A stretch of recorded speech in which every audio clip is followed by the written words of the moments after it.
दोस्तों, अभी तक आपने देखा वे प्रोटीन कैसे बनता है, वे प्रोटीन के बारे में क्या अफवाहें हैं, वे प्रोटीन के क्या बेनिफिट्स हैं और वे प्रोटीन सेफ है या नहीं है।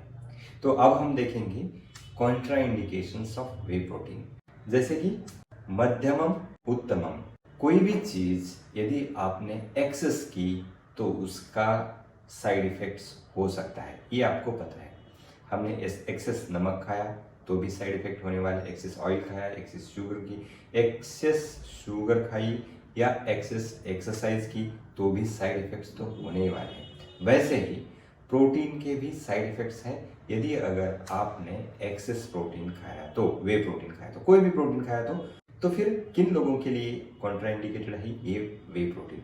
फर्स्ट ऑफ ऑल, यदि अगर कोई बंदे की होल प्रोटीन रिक्वायरमेंट्स उसकी फूड से ही होती है, चिकन, एग्स, मिल्क, ऐसी हाई प्रोटीनस डाइट लेता है, उसकी रिक्वायरमेंट पूरी हुई है तो ये वे प्रोटीन लेने की जरूरत नहीं है।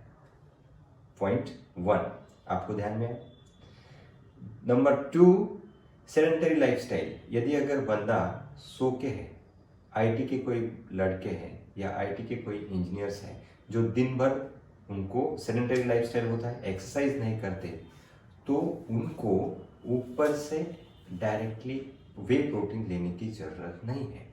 वो नहीं लेना है उन्होंने, क्योंकि उनकी रिक्वायरमेंट ही कम है और ऊपर से ये प्रोटीन उनको लोड हो सकता है उनके बाकी ऑर्गन्स के लिए। नंबर 2 क्या है? सेडेंटरी लाइफस्टाइल हो। Number 3, kidney liver issues. जिनको किडनीज और लीवर के इश्यूज हैं, मेडिकल इश्यूज है, तो उन्होंने वे प्रोटीन अपने डॉक्टर की सलाह से ही लेना है। ये कैसे समझेगा मुझे किडनी इश्यू है, ये लीवर प्रॉब्लम है? ये नोन डायग्नोस्ड जो लोग हैं, known case of kidney disease and liver disease, तो उन्होंने लेना है। या आपको जॉन्डिस बार बार होता है, आपको स्टोन बार बार होता है, तो वे प्रोटीन आप मॉडरेट लेवल पे, माइल्ड लेवल पे या आपके डॉक्टर या न्यूट्रिशनिस्ट की सलाह से ही लेना है। Number 3, gout. जिनको गाउट है या यूरिक एसिड उनका बढ़ा हुआ है, यूरिक एसिड लेवल उनके इंक्रीज्ड है, तो गाउट जैसे कि छोटे जॉइंट्स होते हैं, छोटे जॉइंट्स में वो क्रिस्टल्स जो गाउट उसे कहते हैं, वो ऑक्सेलेट्स या क्रिस्टल्स छोटे जॉइंट में यूरिक एसिड के जमा होने चालू हो जाते हैं, उसकी वजह से सीवियर जॉइंट पेन होता है, स्मॉल जॉइंट पेन। तो उस केस में आपको प्रोटीन लेवल ऐसे ही नॉर्मल प्रोटीन भी आपको कम लेना है, जैसे कि मीट, रेड मीट, एग्स, ये कम करना है, और उस केस में आप वे प्रोटीन नहीं लेना है। इजी बात। देन एक्सेस इन डाइट, जैसे कि मैंने पहले भी बताया कि जिन लोगों के डाइट में एक्सेस प्रोटीन है ऑलरेडी, तो उनको वे प्रोटीन लेने की जरूरत नहीं है।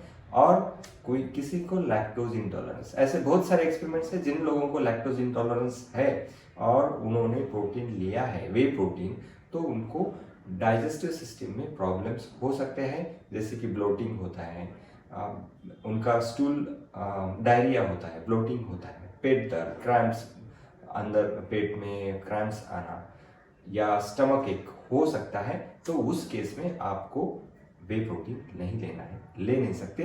तो उसमें अल्टरनेटिव आपको क्या लेना पड़ेगा? आपको प्लांट प्रोटीन लेना पड़ेगा, एग प्रोटीन लेना पड़ेगा, सोया प्रोटीन आप ले सकते हैं उस केस में लैक्टोज इंटॉलरेंस। और एलर्जी, जैसे कि lactose intolerance, it is one kind of allergies to the lactose. और कुछ इंग्रेडिएंट्स होते हैं प्रोटीन में, जैसे कि कुछ फ्लेवर्स हैं या कुछ प्रिजर्वेटिव है, तो उसकी भी एलर्जी हो सकती है। आपने यदि अगर प्रोटीन लिया और आपके बॉडी में कुछ चेंजेस, सडन चेंजेस, जैसे कि ईचिंग है, फेस में सूजन है या सांस लेने में तकलीफ हो रही है, तो आपको समझना है कि ये एलर्जी है और आपको ये प्रोटीन लेना नहीं है। करेक्ट? तो ये थे प्रोटीन की कॉन्ट्राइंडिकेशंस। कुछ बाकी सब लोग एथलीट्स प्रोटीन ले सकते हैं। अब देखेंगे dosage of protein, way protein. Protein के तो डोसेज आपको पता है कि आपका वेट जितना है मिनिमम उतना ग्राम प्रोटीन आपको जाना चाहिए 1 ग्राम पर केजी ऑफ बॉडी वेट के हिसाब से। यदि अगर आप एक इंटरमीडिएट वर्कआउट करते हैं, यानी कि हफ्ते में 4 बार वर्कआउट करते हैं, तो आपको 1 ग्राम पर केजी ऑफ बॉडी वेट से प्रोटीन लेना चाहिए। और उसमें नहीं होता तो ये एडजस्ट करने के लिए वे प्रोटीन आपको काम आ जाएगा। यदि अगर 1 ग्राम पर केजी ऑफ बॉडी वेट ऐसे ही आप फूड से लेते हैं तो ये प्रोटीन की कोई भी ज़रूरत नहीं है, ये वेस्टेज ऑफ मनी है। ऐसा बहुत सारे लोग जिम में आपको बोलेंगे कि ये वे प्रोटीन नहीं खाया तो बॉडी नहीं बनेगी, बनती है भाई। आपको दूसरे प्रोटीन सप्लीमेंट्स या जो फूड प्रोटीन है, प्रोटीनस हाई प्रोटीन डाइट आपको लेना पड़ेगा आपके न्यूट्रिशनिस्ट और डाइटिशियन से। तो ये हुआ डोसेज के बारे में। आप 1 स्कूप ले सकते हैं। जब बंदा कोई बिगिनर्स जो है वो डायरेक्टली 2-2 स्कूप जिम में लेते हुए मैंने देखे हैं, ये गलत है, इट इज़ रॉन्ग। यदि अगर आप प्रोटीन डाइट चालू कर रहे हैं तो ग्रेजुअली इंक्रीज करिए। पहले 3 दिन हाफ स्कूप लेना है और प्रोटीन सिर्फ पानी के साथ में ही लेना अच्छा है, उसकी बायो अवेलेबिलिटी अच्छी मेंटेन होती है।